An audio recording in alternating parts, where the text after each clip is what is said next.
I am a huge fan of self-reflection and really sitting back and just looking at how are things going and what do I want to do differently? How do I want to feel in a month or 6 months or a year? And just really doing that self-reflection and using whatever tools work for you to make small changes that can hopefully lead to really like greater well-being, happiness, feeling more content with your life, all that good stuff.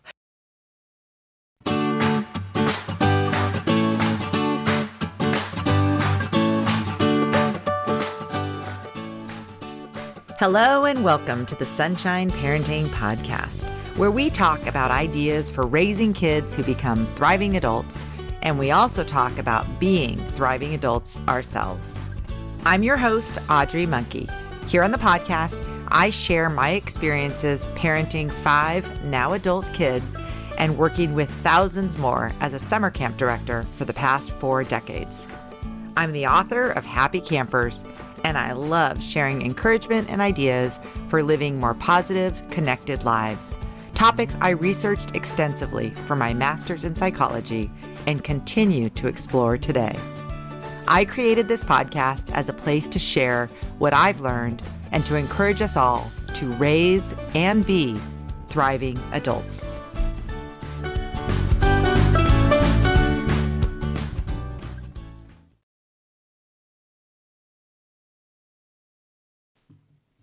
Hey, Sunshine Parenting listeners, welcome to episode 181. I'm continuing my Tough Twenties series. And this week, I'm excited to bring you a resource and sort of an idea or mindset shift, as well as a listener question and some thoughts on answers to the question. So before I go on, I want to let you know that I am really, really grateful to those of you who've reached out via email or by completing the survey. It's really great. It's given me so many ideas. I already had a notebook full of ideas of topics and resources to cover in this series, and now I have even more ideas. So this is my Tough Twenties notebook notes, and it's getting very full of all the things both that I've thought of from other things that I've learned, and then also from your input. So thanks for participating. I'm going to put a link to the survey in the show notes. So if you have a question or a thought or a story or anything that you'd like to share with me, please just check out that link. I would love to hear from you. And really getting feedback really helps me out a lot because it just lets me know that I'm on the right track of things that you're interested in hearing. Okay, so this week, this episode, I would love to get to the young adults themselves. And I know that I don't have a lot of my regular listeners who are in the age group. I know my own kids listened at least to last week's episode, but I know most of my listeners are parents. So a couple of things here. If you're a parent, this will be helpful to you as well. And I would love to get this into the ears of kids. So really age-wise, I've heard from some people who said, oh, I'm going to wait until, my kids are in their 20s to have them listen. I'm going to say that I think this series would be great for kids pretty much like 16 and up. So, halfway through high school or finishing up high school, going into college, in their young adulthood.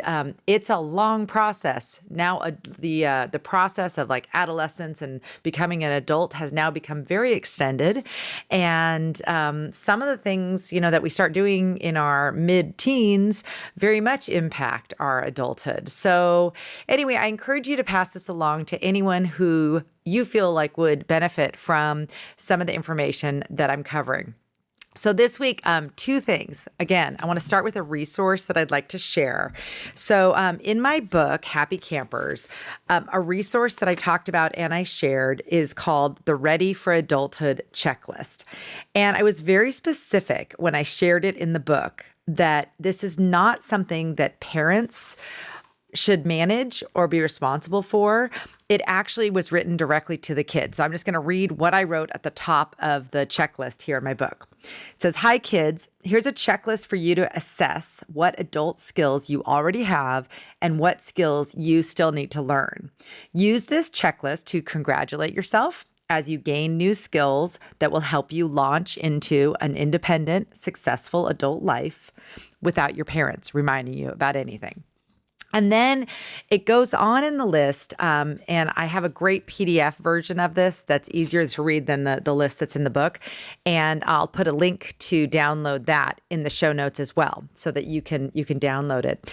But in the checklist is divided into different categories. And the first one is interpersonal skills. Then it goes into nutrition, food planning and preparation, health and hygiene, clothing, time and life management skills, citizenship skills, managing money skills, home/apartment skills, navigation and car skills, safety and judgment, education and job skills, and self-knowledge. Now, I'm just going to say two caveats to this list, as with any checklist of skills. A lot of the skills on this list, I haven't really mastered, and I'm far past my 20s. So this is a kind of a comprehensive list, although I'm open to input. If there's something that I've forgotten on this list, I would love for you to send me an email with that information. The other thing to keep in mind is the mindset of continual growth. So I do think that whatever age we are, whether we're a 16-year-old or a 45-year-old, there are still skills we can learn, skills we can improve upon. And I'm definitely someone who is a fan of continual growth, continual learning about ourselves to just improve the quality of our life, our relationships, and all of that. So I want to encourage you to check out this resource that I created many years ago, but haven't really shared all that much. So I thought I would share it today. And it relates a little bit to the question that I'm going to cover as well. And so that's why I thought it would be a good time to share it. So I hope you'll download the list and take a look at it. And I hope you'll kind of share it with friends as well. And also give me feedback of something that you would like to see added. Now, I would like to now just give a brief kind of message to both parents and any young adults who are listening.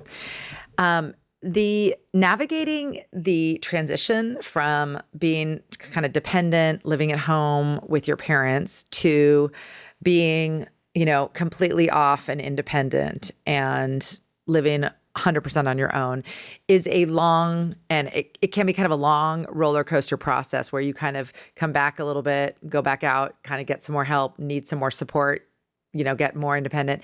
So it's not like this straight trajectory where you just get more and more independent. There are going to be just different circumstances where you're going to need to kind of circle back and get some more support from parents and that kind of thing.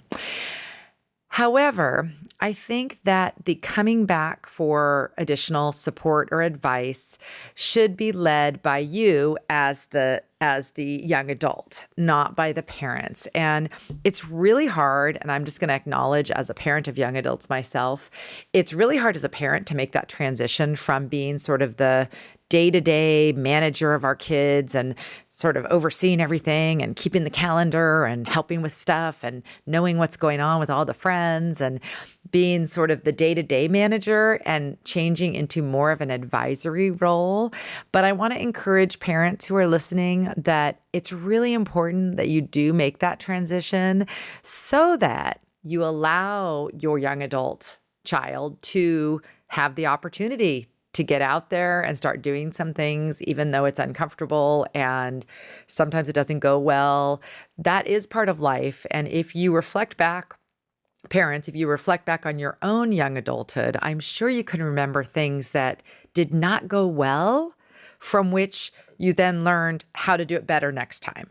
So I encourage you first off, to kind of get in this mindset that this is an ongoing journey. And of course, you want to prioritize your relationship with each other, and you'd like to stay close throughout the journey towards adulthood. And sometimes it might mean that you need a little more separation so that you can kind of both grow in your new phase.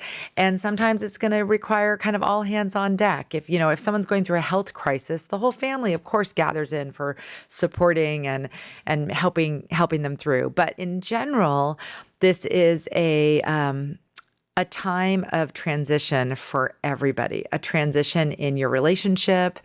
And when it's gone successfully, you both come out the other end feeling like you have this great relationship that has really changed since you were in middle school or high school, and now is much more of an equals type relationship where maybe even parents are getting advice from you on some things. So that's just kind of the starting point for this. And I almost regret putting the checklist in my book that was really geared more towards parents, because it kind of makes it seem like it was for the parents. But that's why I put the note on the top that this was something that I was hoping would eventually work its way directly to the kids, and let the kids yourselves assess and think about what skills you want to learn. And if you're using this list, I think another way to use it is not to look at the whole list, but to think in terms of categories, and maybe to just focus on one category maybe it's for a 3-month period, like 1/4 of the year, or maybe it's for even longer. It could be like a year-long quest to, work on your interpersonal skills, for example. And these are just give you some kind of ideas of areas that you might want to look at. So that's just the resource that I want to share this week. And I would love to hear any feedback that you have about it.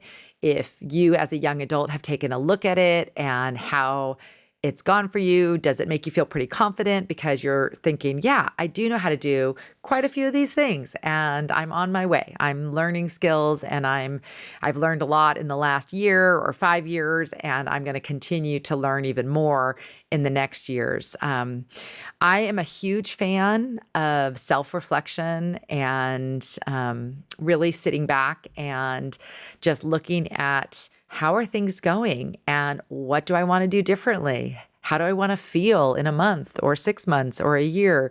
And just really doing that self-reflection and using whatever tools work for you to make small changes that can hopefully lead to really like greater well-being, happiness, feeling more content with your life, all that good stuff.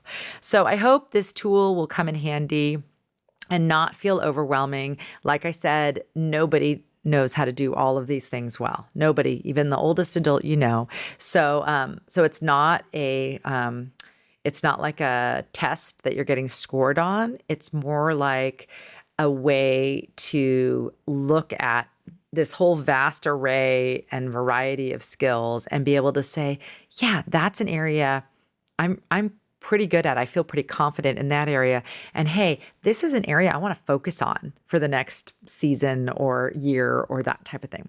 So that's the resource that I want to share with you today. All right. So now I'm going to get to the question for this week. And I think I might have already mentioned this, but I have just been amazed by the questions, the depth of them, and then also just the emails that I've received. And I honestly think almost each question is going to be a whole episode practically. So we'll just see how this goes. But if you keep sending the questions in, I'll keep giving them my best shot at the answers.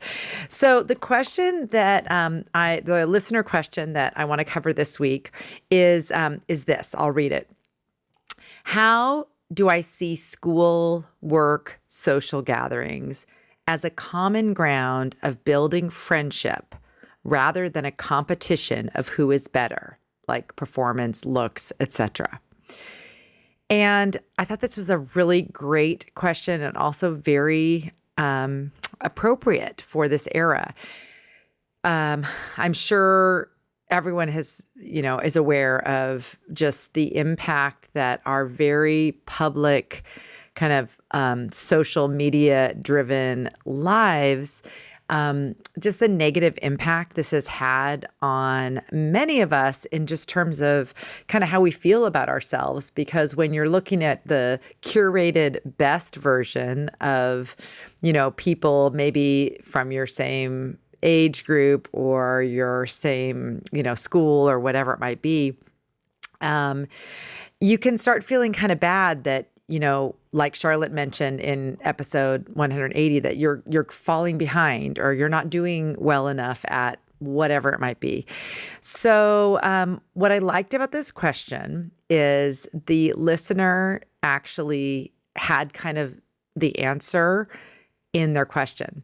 So the listener, and I don't know, I didn't see if this one had a name with it, but but it said how to see these different areas, kind of social areas, school, work, parties, gatherings, as a place to build friendship rather than a competition. And what I liked about the way the question was asked is that like I said, it answers the question. So really, none of us can control how everybody else approaches a situation or sees a situation or the mindset that they may have going into it, but we can think about and have more control over our own mindset.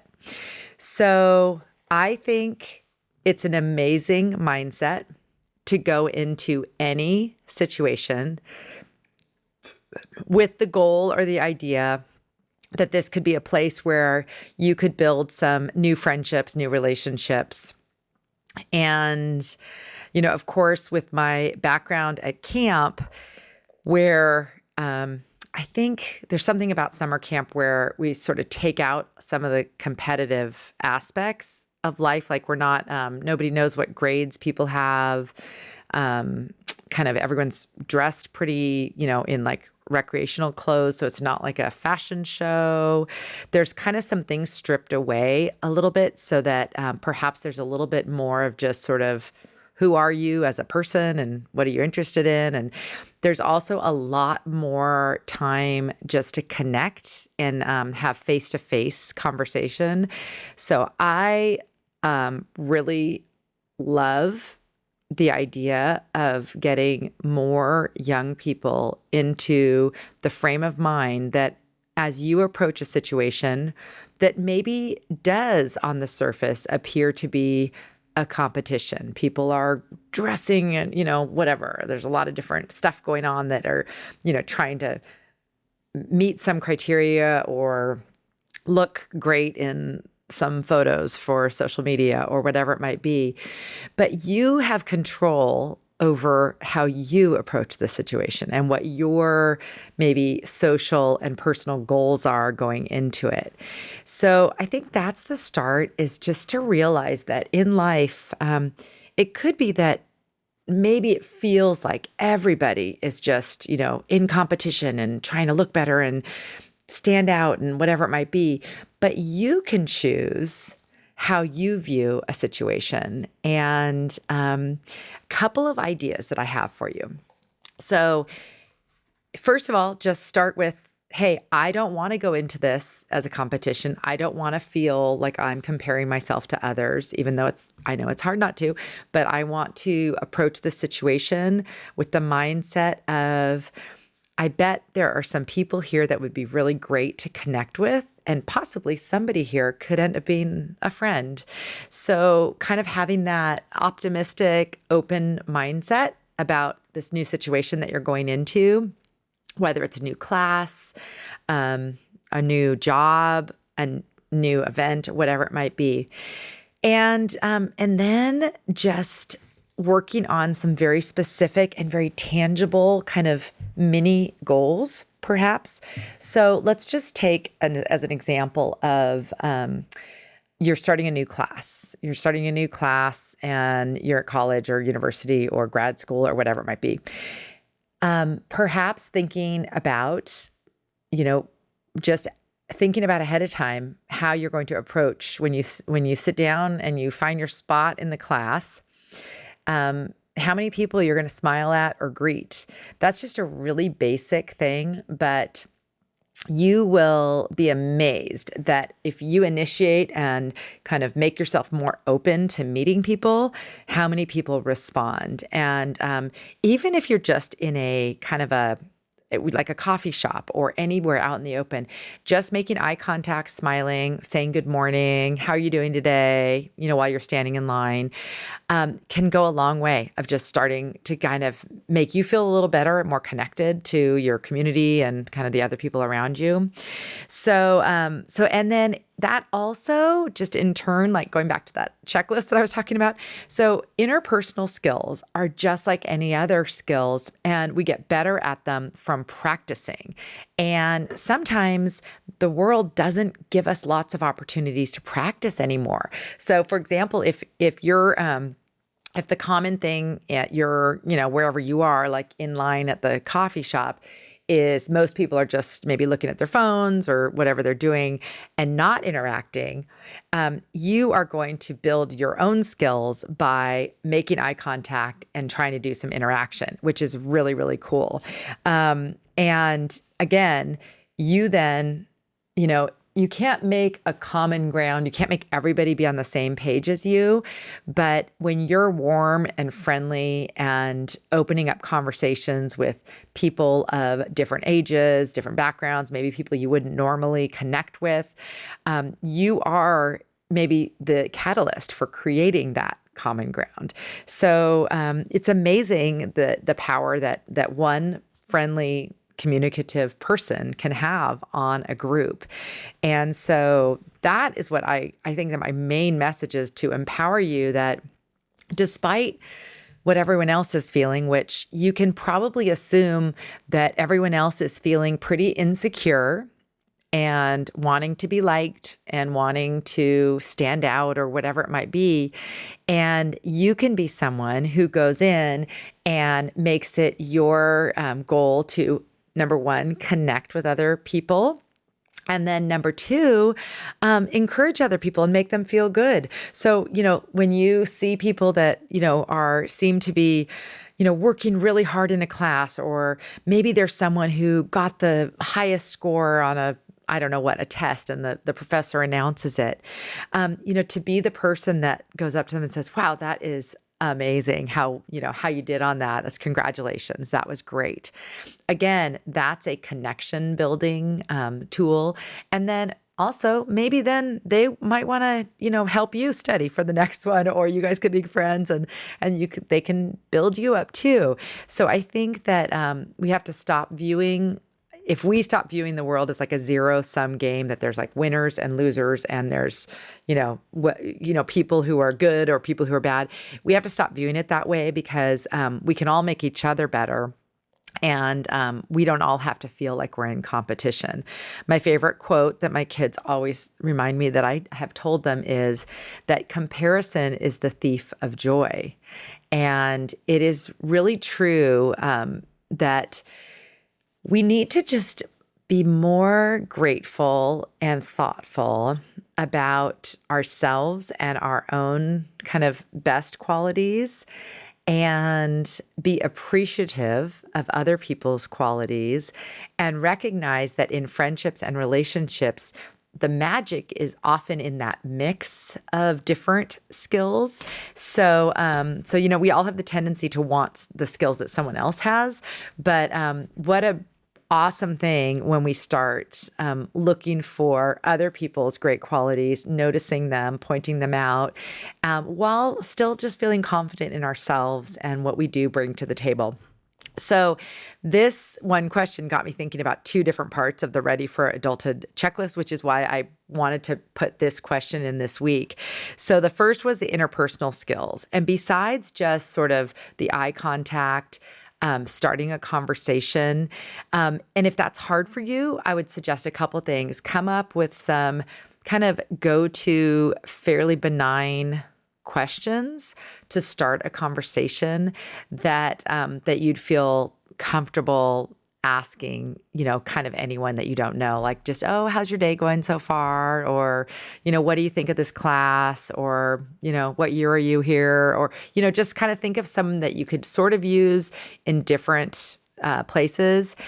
And then something that we worked on at camp this summer that can be unbelievably magical in a conversation is as you ask a question and you get their response, figure out a good follow-up question.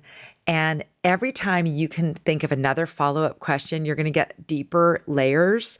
The very simple example that happened this summer is we were giving an example of a question that like kids might commonly ask each other, like, what's your favorite color?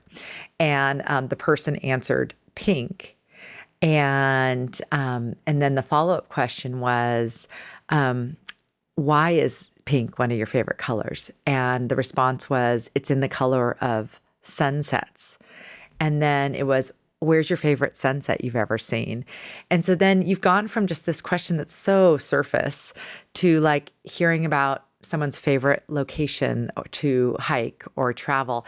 So it was really kind of cool just to see, even with kids, how we could help them learn a very basic skill, which is the listening and responding with another question rather than jumping right to sharing about ourselves.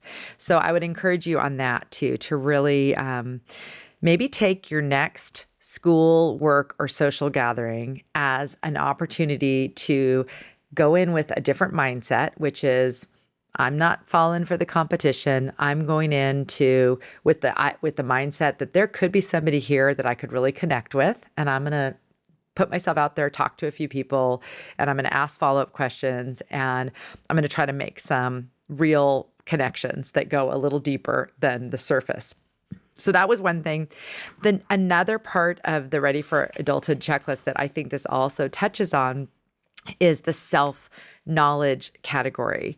And I think too, another thing is one way to feel less competitive as you go into a situation is to feel kind of own for yourself the qualities you like about yourself and have sort of this appropriate confidence. So, maybe you're more of a quiet person and you don't want to be the center of attention in a room, and know that that is a really amazing quality, and go in with the confidence that you're a really good listener and you're someone who's very supportive of others, and you're going to ask some good questions, and you're going to use your listening and your skills to kind of encourage and bring out good things in others. Another self-knowledge question that's on the checklist that is good when you're going into new situations is to think about what are the qualities that you like in other people and like good potential friends. So you specifically, said you want to build some friendships rather than feel like you're in competition. So if you're building friendships, now you don't want to be rigid in these requirements, but it is good to sort of know that, you want a certain type of friend. Maybe you want someone who has some interests in common with you, or you want someone who likes to do outdoorsy stuff, or you have someone who's just a good conversationalist who, you ask questions and then they ask questions and you can get good conversations going. So, so that's another kind of cool part of this, is that as you're changing your mindset and trying to see these situations in a different light, maybe different than how you've been perceiving them, you also can be learning more about yourself and also building some interpersonal skills, which are going to help you in whatever you do in life. So, so I hope that helps. I really, really liked this question, and I hope it's given you some food for thought about how you can, just with your own adjustment of what you can control. You can't control what the whole world is doing. You can't control what's, kind of social media, the impact it's having on everyone, but you can control how it affects you. And that can be really powerful. So I would love to hear back from you. If you ask this question, or if you're someone who's heard the question and is going to put into action some of these ideas, would love to hear how it goes. So drop me an email or send me a message and let me know. So thanks again for listening. This is again part of my Tough 20s series. And honestly, I have so many topics and people that I have coming up to interview that it could be going on for quite some time. We'll see how it goes. But I appreciate you listening. Check out the links in the show notes for the resources that I talked about. And I'll see you again next week. Thanks for listening.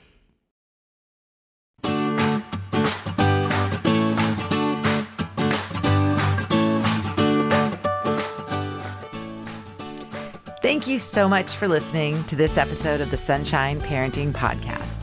As always, you can find notes and links about this episode on my website at sunshine-parenting.com. If you enjoyed the episode, I'd appreciate you passing it along to a friend or giving Sunshine Parenting a rating and review on iTunes. If you enjoy listening to my voice talking to you, my book, Happy Campers, 9 Summer Camp Secrets for Raising Kids Who Become Thriving Adults, is now available on Audible. Thanks for listening and have a great rest of your day. Here's to raising a generation of thriving adults and being a generation of thriving adults.